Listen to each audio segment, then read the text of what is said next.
చెడ్డవాళ్ళు సుఖంగా ఉంటే కర్మ ఎక్కడ ఉన్నట్లు?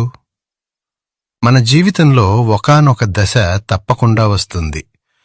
ఆ సమయంలో మనం మనస్సాక్షికి కట్టుబడి ఉంటాం. ఎవరినీ నొప్పించం, అత్యంత నిజాయితీగా బతుకుతాం. అయినా సరే కష్టాలు మన నీడలా వెంటాడుతూనే ఉంటాయి. అప్పుడే మరోవైపు చూస్తే మోసాలు చేసినవారు, అన్యాయంగా ఎదిగినవారు, ఇతరులను ఏడిపించినవారు ఏ అడ్డంకులు లేకుండా అత్యంత సుఖంగా, వైభవంగా జీవిస్తున్నట్లు కనిపిస్తారు. వారి జీవితాలను చూసినప్పుడు మనసులో ఒక రకమైన నిస్సహాయత, ఆవేదన కలగడం సహజం. నేను తప్పు చేస్తున్నానా? మంచిగా ఉండటం వల్లే నేను నష్టపోతున్నానా? అసలు దేవుడు ఉన్నాడా? ఉంటే ఈ అన్యాయాన్ని ఎలా చూస్తున్నాడు అనే ప్రశ్నలు రావడం తప్పు కాదు.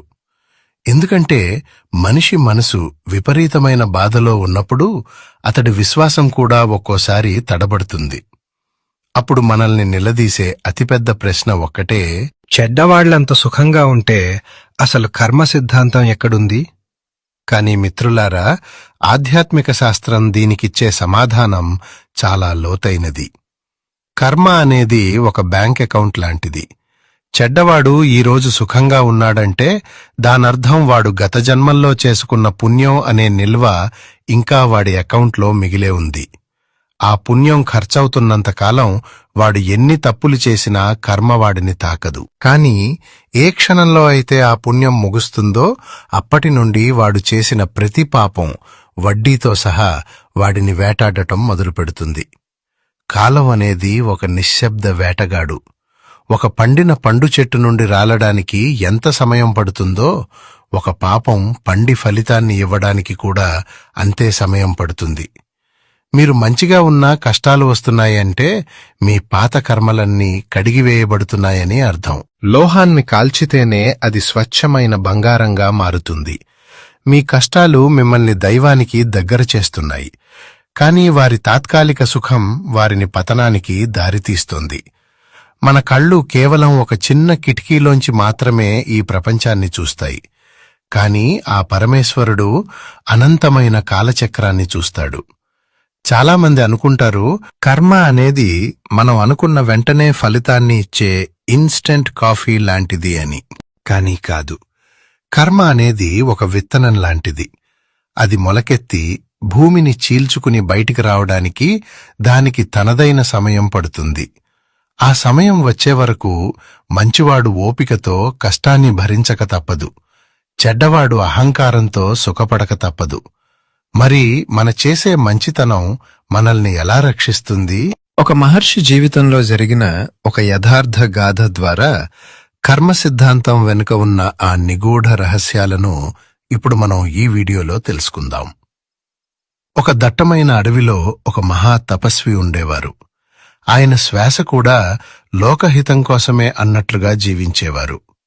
అదే అడవిలో ఒక క్రూరమైన దొంగ జాలి దయ లేకుండా మనుషులను చంపి సొమ్ము దోచుకునేవాడు.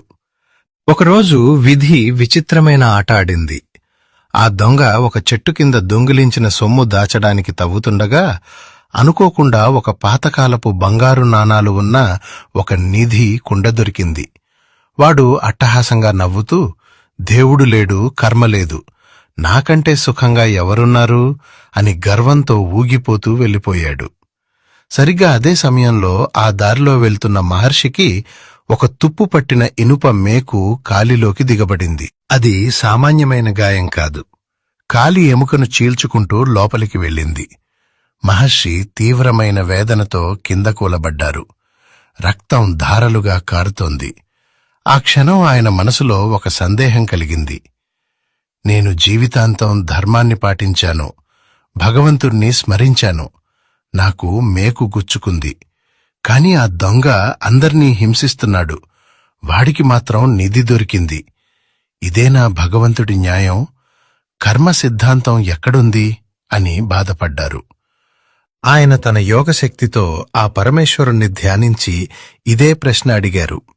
అప్పుడు ఆ దేవుడు ప్రత్యక్షమై చిరునవ్వుతో ఇలా అన్నాడు: మహర్షి, నువ్వు కేవలం ఈ క్షణాన్ని చూస్తున్నావు, కాని నేను మీ గత జన్మల లెక్కలను చూస్తున్నాను.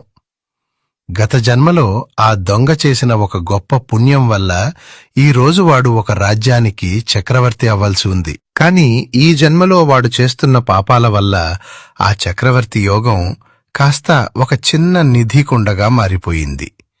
అంటే వాడు పొందినది బహుమతి కాదు, వాడు తన పాపాల వల్ల కోల్పోయిన సామ్రాజ్యానికి మిగిలిన ఒక చిన్న ముక్క మాత్రమే.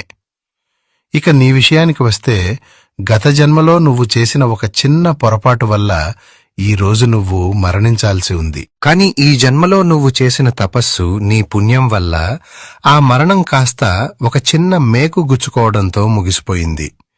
అంటే నీకు దొరికిన శిక్షలో ప్రాణాపాయం తొలగిపోయింది అని చెప్పాడు. పరమేశ్వరుడి మాటలు విన్న మహర్షి ఒక్కసారిగా నిర్వేదానికి లోనయ్యాడు. ఆయన కళ్ళ నుండి కన్నీళ్లు ధారలుగా ప్రవహించాయి. కాని ఆ కన్నీరు ఇప్పుడు బాధతో వచ్చినవి కావు, భగవంతుని అపారమైన కరుణను తలుచుకుని వచ్చిన భక్తి కన్నీళ్లు. స్వామీ, ఎంతటి అజ్ఞానంలో మునిగిపోయాను. కేవలం కాలికి తగిలిన గాయాన్ని చూసి నిన్ను నిందించాను. కాని ఆ గాయం వెనుక నువ్వు నా ప్రాణాలనే కాపాడావని తెలుసుకోలేకపోయాను. నాకు మరణశిక్ష పడాల్సిన చోట కేవలం ఒక చిన్న మేకుతో నా పాతకర్మను తుడిచిపెట్టావు. ఇది నాకు నువ్వు ఇచ్చిన శిక్ష కాదు. స్వామీ, నీవు నాపై చూపిన అమితమైన వాత్సల్యం ఎంతటిదో ఇప్పుడు అర్థమైంది అని మహర్షి కళ్ల నుండి నీరు కారుతుండగా నోటమాట రాక కేవలం శివనామాన్ని జపిస్తూ పశ్చాత్తాపంతో ఆ శివయ్యకు సాష్టాంగ నమస్కారం చేశారు. ఆ క్షణం ఆయనకర్థమైంది, మనం అనుభవించే ప్రతి కష్టం వెనుక భగవంతుని అపారమైన ప్రేమ దాగి ఉంటుందని. మన పాపాలను కడిగివేసి మనల్ని ఉన్నత స్థితికి తీసుకువెళ్లడానికే ఆయన కొన్నిసార్లు మనకు చిన్న చిన్న దెబ్బలను ఇస్తుంటాడు. ఆ రోజు నుండి మహర్షి తన కష్టాలను చూసి కుంగిపోలేదు, ఎదుటివారి సుఖాన్ని చూసి అసూయపడలేదు. ఎందుకంటే దేవుడి లెక్క ఎప్పుడూ తప్పదని, కర్మ సిద్ధాంతం ఎప్పుడూ ధర్మం వైపే ఉంటుందని ఆయనకు సంపూర్ణంగా బోధపడింది. ఈ కథ ద్వారా మనం తెలుసుకోవాల్సింది ఒక్కటే, మంచితనంతో బతుకుతున్నప్పుడు మీకు కష్టాలు ఎదురైతే అవి మిమ్మల్ని రాబోయే పెద్ద ప్రమాదాల నుండి రక్షిస్తున్నాయని నమ్మండి. మీ మంచితనం వృధా పోదు. ఆ భోళాశంకరుడు అన్నీ చూస్తున్నాడు. సరైన సమయంలో మీకు దక్కాల్సిన పుణ్య ఫలితం వడ్డీతో సహా మీకందుతుంది. మన జీవితంలో ఎదురయ్యే ప్రతి కష్టం వెనుక ఆ పరమేశ్వరుని అపారమైన కరుణ దాగి ఉంటుంది. అందుకే కష్టాలు వచ్చాయని కుంగిపోకండి. ఎదుటివారి తాత్కాలిక సుఖాన్ని చూసి అసూయపడకండి. ధర్మం వైపు నిలబడండి. ఆ భోళాశంకరుడు మీ కర్మలను కడిగివేసి మీకు అఖండమైన పుణ్య ఫలితాన్ని ప్రసాదిస్తాడు. ఈ వీడియో మీకు కొంచెమైనా ఊరటనిచ్చిందని, కర్మ సిద్ధాంతంపై మీకున్న సందేహాలను తొలగించిందని మేము ఆశిస్తున్నాము.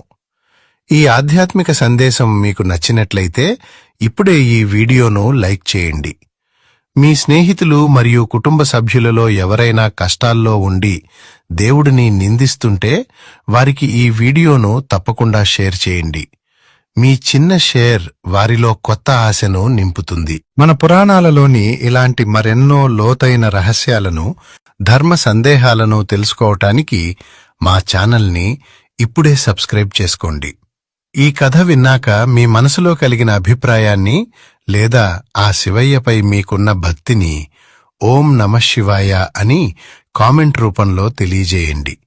ఆ పరమేశ్వరుని ఆశీస్సులు మీ అందరిపై ఉండాలని కోరుకుంటూ ఓం నమః శివాయ. ధన్యవాదాలు.